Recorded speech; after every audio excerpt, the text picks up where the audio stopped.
Hello, kids. I was going to do a review of the Marshall Code, and I took several takes with my camera and miking up the Marshall Code 100 combo, 212 combo, using my Sennheiser E609, it's a great mic for guitar cabs. This thing is awesome. It picks up cabs really well. It picks up all the different, nuances in the speaker. It's just a really good microphone, and it's not a lot of money. Sennheiser E609, good stuff. Anyway, I couldn't get a good tone out of that amp to save my life. I really wanted to give it a good review. I really, really wanted. I mean, it's Marshall. They're a legendary company that have been a part of rock and roll for years. I mean, Jim Marshall, he invented loud, and the Code just didn't pass muster. So I'm going to show you some clips, some excerpts from my attempts at doing a review on the Code, and what ended up happening was I took it out of here and I sold it, actually traded it in for a Gibson guitar, so it's gone. I don't even have it anymore. But yeah, don't waste your money on the Code. It's not. I mean, the 100. Yeah, it's loud. It's 100 watts, but it sounds like ass. The presets on it are terrible. And after 5 months of tweaking the thing and playing with it, I mean, I got some stuff that sounded okay, but then I had, okay is not good enough. I don't want okay. I want great. I want it to sound flippin' awesome. If it doesn't sound flippin' awesome, I don't want it. If it's just mediocre, what's the point? You're spending good money for something mediocre? Oh boy, I'd rather spend good money for something awesome. The Code is not awesome. Marshall blew it with this one, and the price point they put on it, the 212 100 watter is $500. Half a grand for a terrible sounding amplifier. So anyway, here's some clips. You be the judge, and it's up to you. You're the one who's going to spend the money on it. I made the mistake and did, and out the door it went. Was here for 5 months. Goodbye. Anyway, here's some clips. There's in here. The factory sounds are not always so great. They need to be tweaked. And then.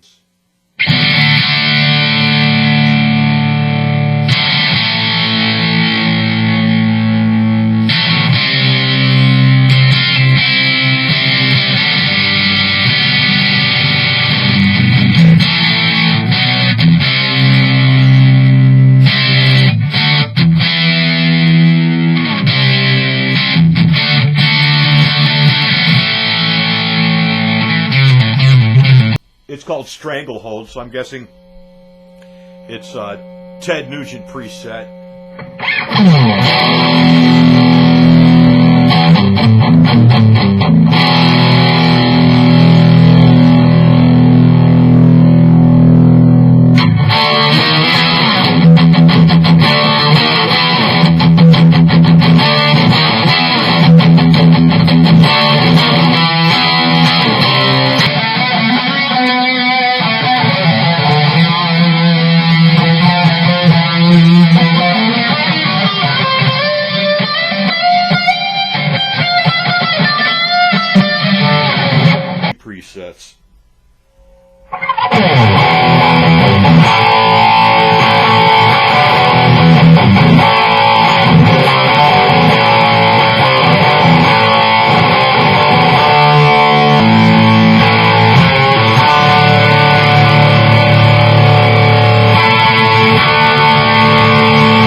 This is called American.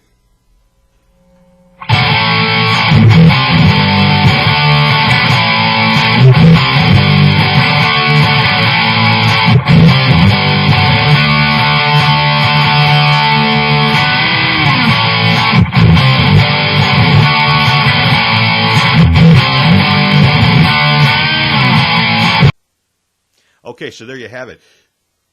Nothing sounded good. It sounds, its native presets are boomy. They're muddy.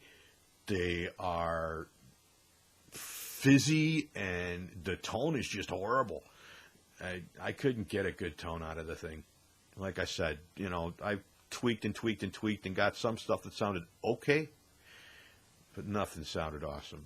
So there you go. There's my review and impressions of the Marshall Code series of amplifiers. Now, I think the 100, the highest priced version of the combos, there's the 25, the 50, and the 100 at a $500 price point. I would think that thing would sound just incredible. And nope. And you would think Marshall would know how, it's a tube emulator. You'd think Marshall would know how a tube amp's supposed to sound, right? They make tube amps. They've been making tube amps since the 40s. You would think they would know what it's supposed to sound like. This doesn't even sound close. I mean, I've compared the Code and its emulated amplifiers and cabinets next to the real thing because I've had them here. I've had some Marshall combos. I've had JCM in here on top of 412, slant 412 with vintage 30s in it, and no, it doesn't. It didn't sound anywhere near the sound of the real thing. So don't waste your money. But you be the judge, and I'll give you the. Remember this: when you try an amplifier out in the music store, it doesn't sound the same as it does on a stage or in your little studio. Because you're sitting in this big open room with a bunch of other noise all around you. And all that affects what your ears hear. And it affects how the sound is moving across the room. So, don't be fooled. Anyway, thanks for watching. Hope this was helpful. God bless.